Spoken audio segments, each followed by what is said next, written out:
This is the Milo Sweet podcast where you learn to be resourceful, find quick and clever ways to overcome life's challenges. And guess what? Achieve more with less. Use what you have to get where you're trying to go. Learn to do difficult. And for excuses, get rid of them. I mean, all of them. They're dead to me. Let's go.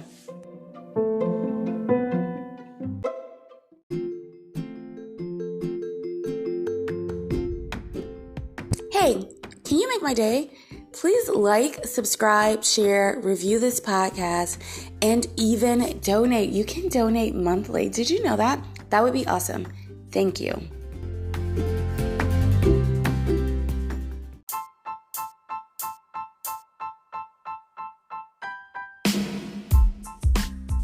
Is it time to stop playing it safe? Okay, so in 2020, we heard a lot of negative things. First off, I know I've said this before. We are still in 2020. Dear Lord, bear me strength. For real. Anyway, we've seen protests. We've seen, the numbers inflated about who has COVID, who doesn't have COVID. We've seen people do really well and not get it. We've seen people get it even though they did everything they can't do. We've seen people lose their jobs. We've seen wildfires, disasters. And at the end of the day, I guess I'm asking myself two questions. Is anything really safe? I'm not saying that you should live in fear and be overwhelmed and, oh my gosh, something's going to happen to me. I mean, it might, probably something's going to happen to all of us, but maybe it's not the something you think. So is anything really safe? And the second question is, what's my second question?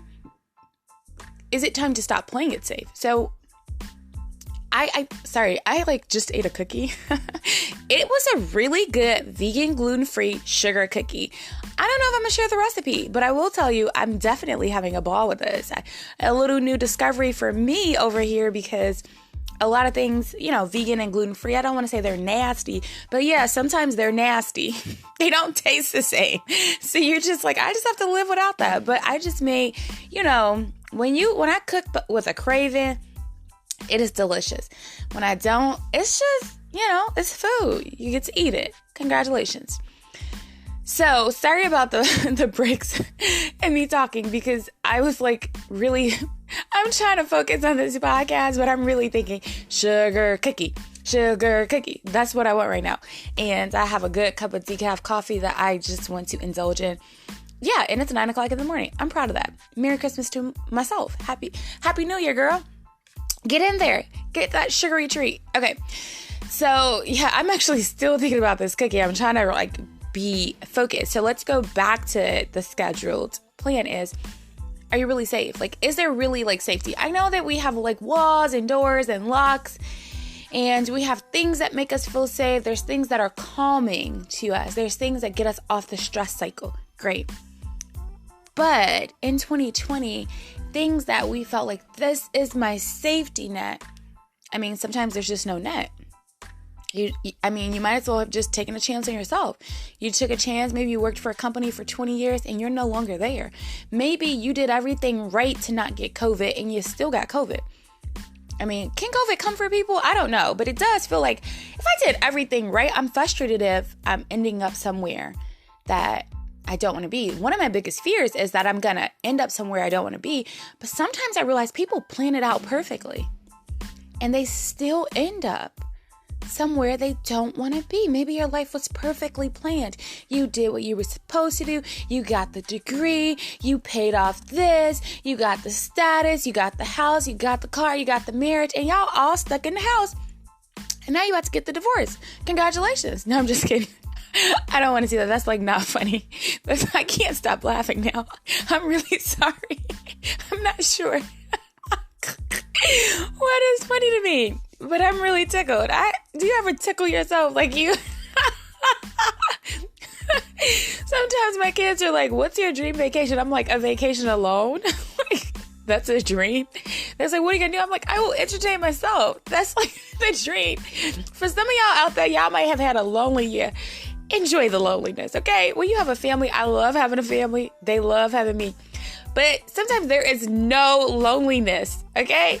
You can't be lonely. There's always someone around. You appreciate that the door is on the bathroom and it stays closed. But when you have a family, there's some weird rules that happen. They don't understand that a door is supposed to make you feel safe. So what you got to do in the bathroom is just you in the bathroom.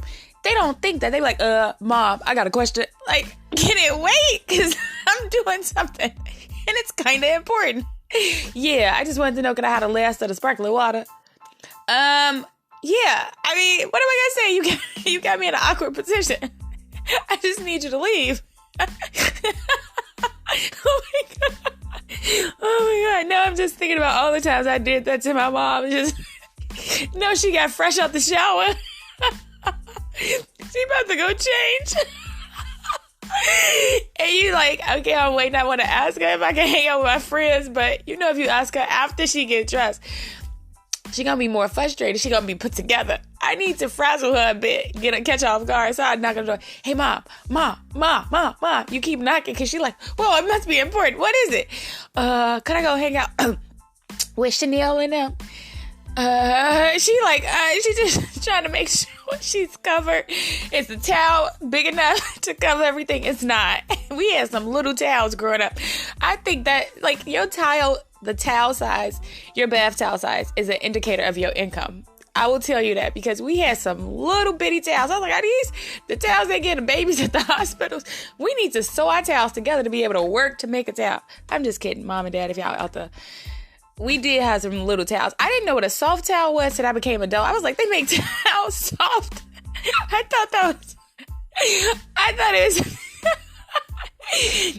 thought it was a standard. The towels were like rough. I had no idea that toilet tissue could be soft or towels. Like for some reason, everybody in my family had the roughest toilet tissue. As soon as I became an adult, I was like, Charmin soft? What is that? Wait a minute. Wait, why does the toilet tissue come off? It comes off, or Kleenex. I thought Kleenex always had to be rough. They make Kleenex with lotion. I mean, it feels like, you know, I was the kid who always had the red nose and then the dry skin that you already knew you're like, you sick? You was sick. You was just sick because your nose is telling everything about you. That's exactly what it felt like as a kid. So yeah, I didn't know that toilet tissue was soft till I was an adult. I didn't know that bath towels were soft. Don't get me started on pillowcases. Don't even get me started on pillows and pillowcases. I had the lumpiest pillow. It literally, you know what it was like? You made it all the socks and you stuffed them in a pillowcase. And you just slept on that. You had no idea real pillows existed. But you know, in my childhood, I didn't feel like I lacked anything. I was just very grateful. I actually thought, oh my gosh. Oh my, I'm so sorry. I can't help. I'm laughing so Okay, I gotta calm down. I'm not gonna even get through this show. I had something important to say. Maybe it wasn't. Okay, as a kid, I actually thought we were rich. Like, I didn't know we weren't rich till I went to somebody's rich house. I was like, whoa. Now, what is this? Y'all live, like, what? Okay, wait a minute. Y'all got an upstairs, downstairs? Okay. But, okay, so all the rooms on the downstairs, they just open rooms. I didn't even know what an open kitchen was. They're just open rooms. And, y'all can hold 200 people on the first floor. Okay, you got a second floor. You go to the second floor, there's bedrooms.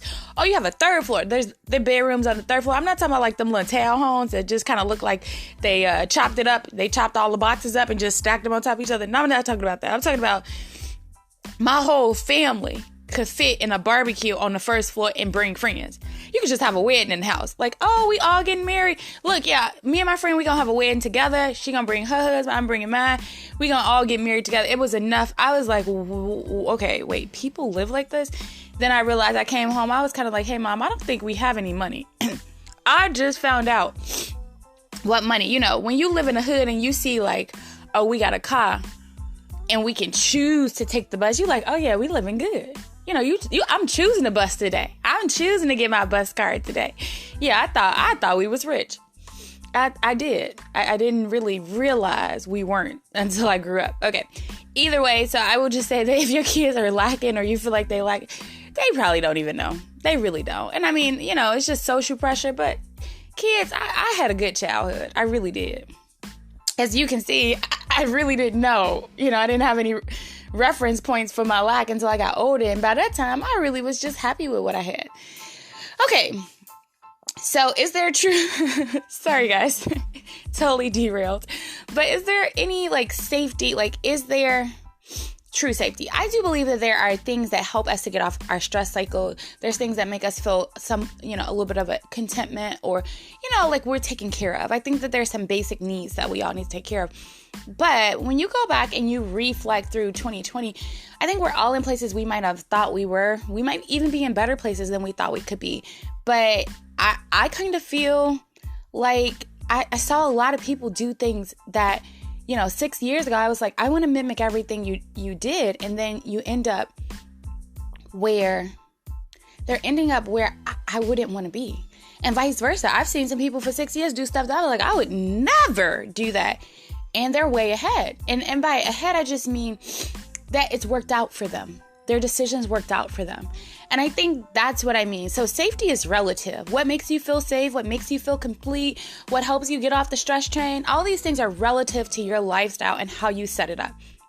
That's number one. I also think that it's 100% your responsibility. You can work for somebody, you can work for yourself, but at the end of the day, it's your responsibility to figure out how you're going to use these tools. Either you're providing resources or you're the resource. Meaning your job is using your resources to help them. And you have to understand that. So you have to know that you have value and that maybe diversification is a tool that you have. So then is it time to stop playing it safe? I personally am not someone who plays it safe, just in general. I mean, just through life. But 2020 has made me realize that there are some things you need to have in place, some fundamental tools that you just need to have in place no matter what, no matter where you're at, no matter what age. If you don't have these tools, you need to work on them, like remove debt, remove consumer debt. If you're not going to remove all debt, but remove consumer debt. I personally am not a fan of real estate debt. I'm not a fan of it. I do have it, but I would say if you can remove that, reduce it, or get your portfolio where it's more profitable, where it's less, where you have less of the money. I'm sorry, the percentage is more favorable to you where it's easier to make profits. So if you drop 20% or something like that, it's still able to be a profitable portfolio. And that can be challenging. Usually that's buying the right property at the right price, a little bit below market value. And also that is actually, what's the other thing? It's left me right now. It's making sure your tenant is overqualified if you're going to be doing investment. So by overqualified, I mean, if rent drops a little bit or their income drops or they have 2% income, making sure they're overqualified for that place so that they can afford to still continue to pay rent and they're set up. They can save. They can have a nest egg. Then on the other side, I would say an emergency fund, like having a fund for emergencies is not overrated. I would say that has given so much peace of mind this year, is just saying, okay, things happen. We have options. It's basically just having options. If you have some kind of retirement, make sure you have that.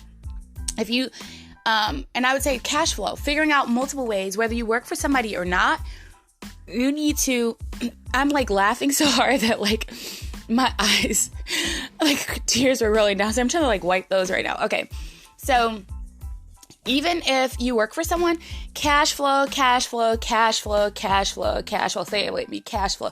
You need cash flowing in from your job and from other sources, whether that's a side hustle or I'm looking into vending machines. You want to do vending machines.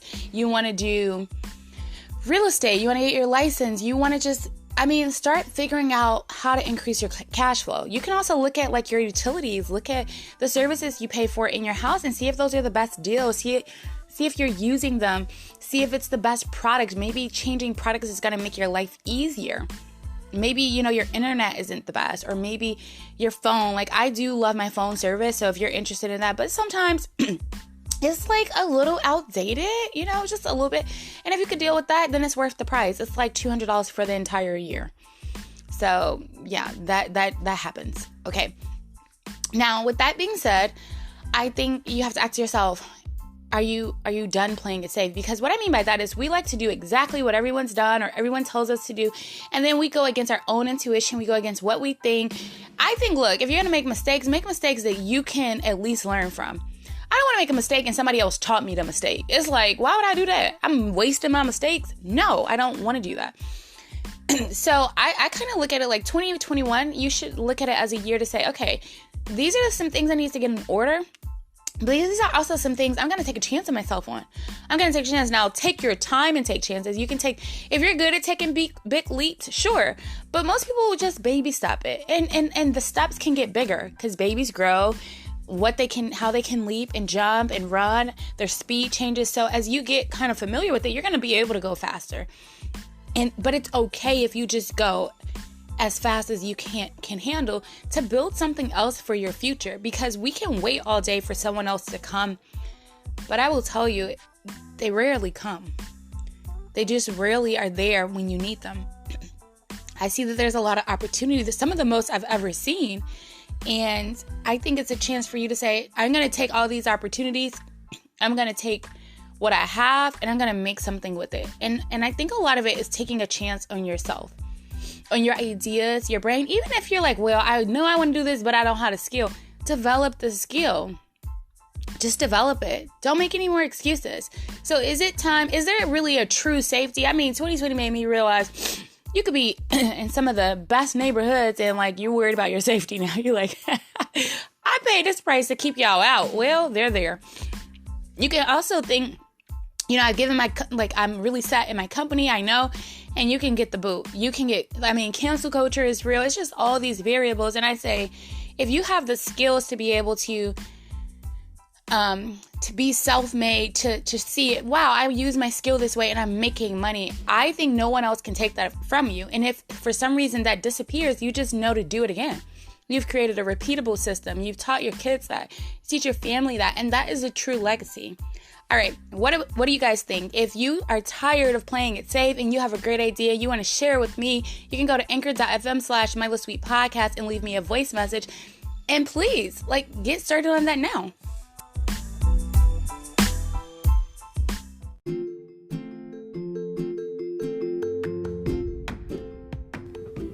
All right, that's another episode in the books. Hello? I said it's over. Why are you still listening? Seriously, the episode is over. If you're still listening right now, you know what? You're probably a chronic procrastinator. Guess what? I'm still listening too. Come on, for real, seriously. We gotta go do something productive. No, for real. No, for real. Okay, you can keep listening.